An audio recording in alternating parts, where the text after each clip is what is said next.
When life gets tough, don't just stop. Push with a little bit of prayer. So let's talk about it. Hello, hello. My name is Sol, and welcome to Faith First, Fashion Always, what I like to call clothed in style, but covered in grace. It's a series I personally started to grow in the Word of God and share it with you all so that we can learn and grow together.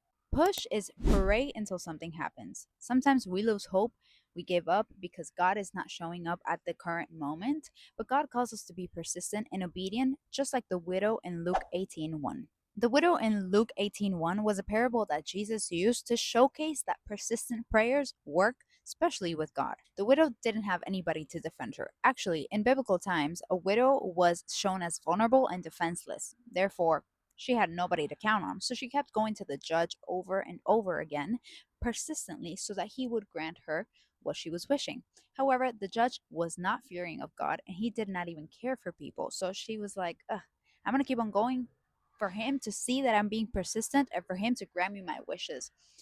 The judge one day was super fed up with her and he's like, you know what? I'm going to grant her wishes because I'm tired of seeing her over here all the time.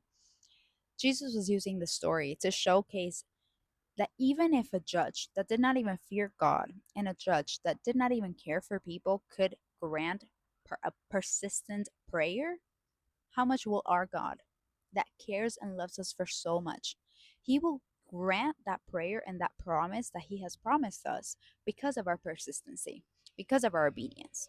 The example of the widow shows us that no matter how long it takes, no matter how frustrating it can be, or how hopeless we can be, God will act upon His perfect timing. So all we need to do is keep praying, keep believing, keep trusting, and not quit because He will make it happen.